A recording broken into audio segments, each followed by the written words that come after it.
datang kembali di podcast Bahas AI bersama kami Una dan Putri. Hari ini kita akan membahas sebuah program AI yang katanya bisa bantu banget urusan mahasiswa nih. Wah, keren. Selain itu, buat kamu yang sering burn out nih, ini bagus banget nih buat mencari ide dan inspirasi buat kawan-kawan sekalian. Benar. Kamu bingung di mana cari referensi untuk menulis makalah atau artikel? Kamu juga mungkin bisa dibantu program AI ini. Gimana? Udah penasaran kan? Kita langsung saja memperkenalkan teman-teman yang akan membahas tentang program AI ini secara lebih lanjut, yaitu Cindy dan Hanasta. Selamat datang di podcast kami. Oh iya, sebelum kita mulai nih, mau tahu dulu dong program AI apa yang akan kakak-kakak bahas di sini? Jadi program AI yang akan kami bahas hari ini adalah AI dengan nama Perplexity AI. Perplexity AI ini adalah AI yang bisa membantu kita untuk mencari jawaban dan referensi terkait penelitian lebih dalam. Perplexity AI ini berdiri pada tanggal 3 Agustus tahun 2022 dengan motivasi agar bisa lebih memperdalam mahasiswa dalam mencari referensinya, bisa melalui Perplexity AI ini. Oke, kedengaran sangat menarik ya untuk dibahas. Tapi gimana sih Kak sejarah singkat berdirinya Perplexity AI ini supaya teman-teman yang nonton juga tahu tentang Perplexity AI ini? Nah, jadi kalau mengenai produk AI ini awalnya didirikan oleh 3 orang ya, yang dimana mereka itu berasal dari instansi yang berbeda sebenarnya. Yang pertama itu ada Arafin, dia mantan staff di OpenAI. Lalu yang kedua itu ada Dennis, dia merupakan instansi dari Facebook AI Research.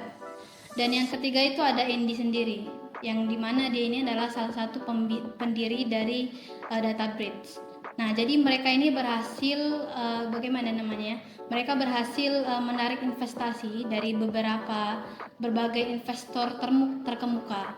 Nah, dari hal itu mereka berhasil membangun perusahaan ini sehingga dapat dikenal terutama di bidang teknologi industri.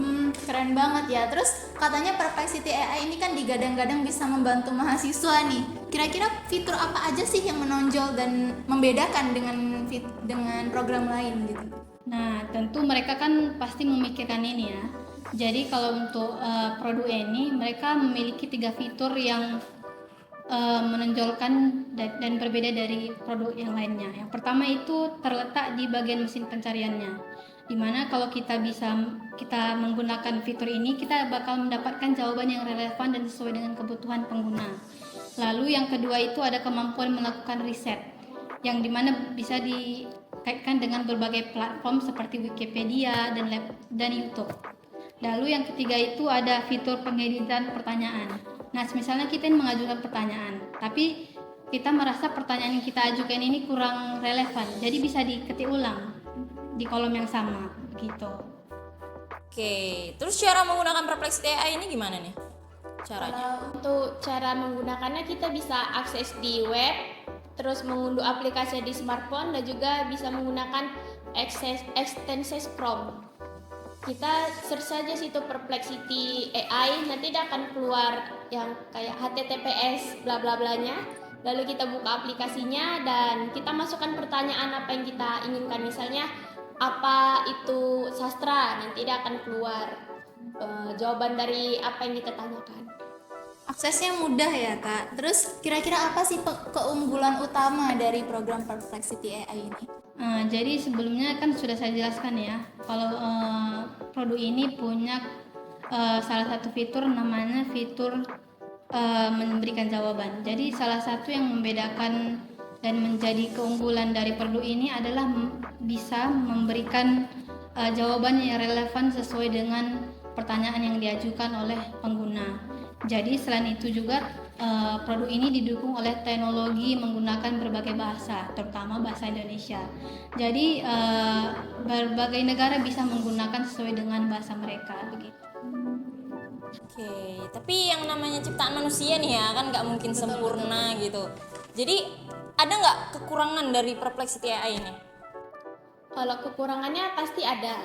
Salah satu kekurangannya itu kalau dengan Perplexity AI ini dia nggak bisa untuk penelitian yang mendalam. Misalnya untuk para mahasiswa yang mau skripsian nih, itu dia kalau menurut saya kurang akurat, karena ya namanya AI pasti bahasanya juga bahasa AI gitu kan. Jadi dia untuk riset yang lebih mendalam itu dia kurang direkomendasikan. Dan juga kalau kita mau fiturnya itu lebih canggih, kalau bisa dibilang itu fitur pro-nya, kita harus membayarnya. Jadi kekurangannya itu ada terletak di situ juga, kita harus bayar biar kita bisa mendapatkan fitur-fitur yang lebih canggih di Perplexity AI. Gitu. Nah, teman-teman, kakak-kakak ini kan berasal dari latar belakang sastra nih ya. Maka gimana sih kaitan atau hubungan dari Perplexity AI dengan kesusastraan Indonesia ini menurut kakak-kakak sekalian? Jadi kalau misalnya kita hubungkan produk AI ini ke bagian kesusastraan, tentu sangat berhubungan, karena menurut kami juga produk AI ini selalu ingin berkembang gitu. Jadi menurut saya itu produk ini memiliki potensi besar untuk mendukung bagaimana ya perkembangan dunia kesusastraan di Indonesia. Apalagi kan kita bisa mengakses informasi dengan cepat ya, hanya dalam hitungan detik, bukan menit, detik. Dan dari situ penulis atau peneliti bisa memperoleh referensi yang mereka butuhkan dengan lebih efisien. Sehingga ini tentu akan mempermudah mereka dalam proses kreatif dan penelitian dalam bidang kesusastraan terutama. Seperti itu. Kalau dari Kak Cindy nih gimana kontribusi Perplexity AI ke pendidikan bahasa dan sastra Indonesia ini?